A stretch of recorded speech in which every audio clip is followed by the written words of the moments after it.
11 मई को जैसे ही भारत सरकार के विदेश सचिव विक्रम मिस्त्री की तरफ से युद्ध विराम की घोषणा हुई, यानी सीज फायर डिक्लेरेशन हुआ, पूरे देश के अंदर एक बड़ी बहस छिड़ गई। पूरा देश दो भागों में बट गया। एक तो वो था जो भारतीय जनता पार्टी की केंद्र सरकार के कल्ट फैंस थे, वो भारतीय जनता पार्टी को डिफेंड करने में लग गए। वहीं दूसरी तरफ एक बड़ा तबका ऐसा था जो अपने मन की भावनाएं सीधे सीधे सोशल मीडिया पर व्यक्त करने लग गया। और लोग ये समझ नहीं पा रहे थे कि एकाएक भारत सरकार ने क्यों ऐसा डिसीजन लिया जो भारत सरकार को युद्ध विराम करना पड़ा। आज के वीडियो को करने का सिर्फ एक ही मकसद है कि कुछ स्पेसिफिक बातचीत करना चाहता हूं, क्योंकि क्या ऐसी चीजें हुई, क्या ऐसा अचानक कोई घटनाक्रम हुआ जिसकी वजह से विक्रम मिस्त्री जो विदेश सचिव थे उनको डिक्लेयर करना पड़ा। क्या ये डिसीजन विक्रम मिस्त्री का तो नहीं था? जिस तरीके से इस देश के लोग विक्रम मिस्त्री को गालियां लिखने लगे, विक्रम मिस्त्री के परिवार के बच्चों के ऊपर सोशल मीडिया के साइट्स के ऊपर गालियां लिखने लगे, उनको थ्रेट मिलने लगा। क्या इस देश के लोगों की यही मानसिकता है? ये एक बड़ी वजह है। और इस देश का एक बड़ा तबका जो ट्रोलर्स के रूप में हर समय तैयार रहता है, वो उन लोगों को टारगेट करने लगा जो असहज महसूस करते थे युद्ध विराम की घोषणा से। क्या वो देशभक्त नहीं है? अल्टीमेटली वो भी यही बात चाहते थे कि इस देश का झंडा कराची और लाहौर तक फहराया जाए और पीयूके पर हिंदुस्तान का कब्जा हो जाए। लेकिन ठीक है, लोगों की अपनी भावनाएं होती हैं जो बहुत जल्दी आहत हो जाती हैं और बहुत जल्दी संतुष्ट भी हो जाती हैं। एकाएक सबको हक भी होता है। लेकिन जो कल्ट फैंस हैं, उन कल्ट फैंस को ऐसा क्या राइट है कि वो कभी किसी को भी गाली देना शुरू कर देते हैं? वो भारत सरकार के विदेश सचिव को गालियां लिख रहे हैं। एक तबका है जो उनको गालियां लिख रहा है जिन्होंने अपनी असहमति दर्ज कराई, वो भी देशभक्त हैं। सबको अपना अपना अधिकार है। हालांकि इस तरह का एक डिसीजन इस देश को अचानक से एक मुश्किल में भी डालने वाला था। क्या वो ट्रोलर्स आरएसएस को लिख पाएंगे गालियां? जिस आरएसएस के मुखपत्र पंचजन्य ने इस पूरे घटनाक्रम के दौरान राहुल गांधी की मैच्योर पॉलिटिक्स की तारीफ किया, क्या राहुल गांधी की जिस तरीके से बयानबाजियां रहीं उसकी तारीफ करना पंचजन्य को भी भारी पड़ सकता है? क्या ट्रोलर्स की छातियों में दम है कि वो पंचजन्य को कुछ लिख पाएंगे? क्योंकि आरएसएस तो एक मुखर और प्रखर राष्ट्रवादी ऑर्गेनाइजेशन है। क्या कोई ट्रोलर्स उनको लिख सकता है? हाँ, भारत एकदम अपनी प्रचंड धारा में जीत की तरफ बढ़ रहा था। भारत ने जिस तरीके से लाहौर पिंडी स्टेडियम को ध्वस्त किया, रावलपिंडी क्रिकेट स्टेडियम को ध्वस्त किया, लाहौर पर हमले किए, पीयूके में आतंकवादी ठिकानों को ध्वस्त किया, एक बड़े आतंकवादी के पूरे खानदान को निपटा डाला। सिर्फ अकेला वही कुत्ता, अकेला वही राक्षस मसूद अजहर बचा, कोई और नहीं बचा। उसके बाद आखिर ऐसी क्या मजबूरियां हुई? अब इस स्पेसिफिक सब्जेक्ट पर बात करूंगा, वीडियो पूरा देखिएगा जरूर आप। क्या अमेरिका की मध्यस्थता क्यों बढ़ी?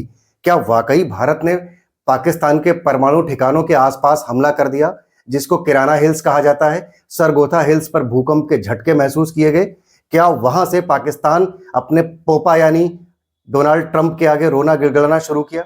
क्या नगरोटा और वैष्णो देवी में जिस तरीके से आतंकवादी और पाकिस्तानी सेनाओं के हमलों की खबर आई, उसके बाद भारत ने नेगोशिएशन करना शुरू किया? आखिर भारत ने नेगोशिएट क्यों नहीं किया? भारत ने बार्गेनिंग क्यों नहीं किया? इस बात पर भारत के लोग ही आहत हैं। लेकिन जरूर भारत देश की सरकार और भारत का राजनीतिक नेतृत्व सशक्त है, सक्षम है। उसने जरूर जो भी निर्णय लिया होगा एक देश हित में ही लिया होगा, यही भी माना जा रहा है। लेकिन ट्रंप की इतनी बड़ी भागीदारी, और ट्रंप ने स्वघोषित रूप से अपने इसमें आपको एक ऐसे मध्यस्थ के रूप में साबित करने की कोशिश की, ट्वीट भी कर डाला, और लेकिन अब तक भारत सरकार की तरफ से उस ट्वीट का कोई रिप्लाई भी नहीं किया गया है। क्या ट्रंप की सऊदी अरब की यात्रा जो इंटरनेशनल मीडिया का अपनी तरफ ध्यान आकर्षित नहीं कर पा रही थी, वो एक बड़ी वजह है? क्या पाकिस्तान का हिमायती दिखने की कोशिश कर रहा था अमेरिका, ताकि चाइना का प्रभुत्व पाकिस्तान में कम हो? क्योंकि अभी तक अपना बड़ा पापा पाकिस्तान चाइना को ही मानता आ रहा है। क्या अमेरिका की इस तरीके की मध्यस्थता चाइना के डिफेम करने के काम आएगी? चाइना की अपनी जो सिस्टम है, जिस तरीके से पाकिस्तान में वो जग जाहिर है, क्या उसको डिफेम करने में काम आएगा? क्या भारत के ऊपर अमेरिका का कोई राजनीतिक या फिर व्यापारिक दबाव है? या फिर अमेरिका को यह बात खल रही थी कि भारत में निर्मित ब्रह्मोस से अटैक हुए पाकिस्तान के अंदर, और पाकिस्तान लगातार तबाह हो रहा था। पाकिस्तान की तबाही से अमेरिका की बेइज्जती चाहे अनचाहे हो ही रही थी। क्या अमेरिका के हथियारों की बिक्री फ्यूचर में पूरी दुनिया में प्रभावित होने वाली थी?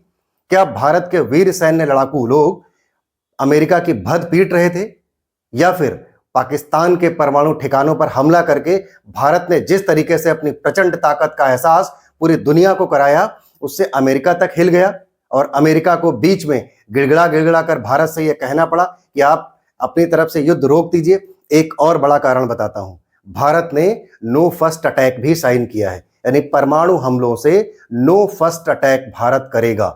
क्या अब वो समय आ गया है? हालांकि इस बात पर हमारे पूर्व रक्षा मंत्री और पूर्व प्रधानमंत्री कह चुके हैं कि समय समय पर इस बात पर भी बदलाव होना चाहिए कि नो फर्स्ट अटैक पर यूनाइटेड नेशन में भारत ने और पाकिस्तान ने, भारत ने तो साइन किया है लेकिन पाकिस्तान ने साइन नहीं किया है।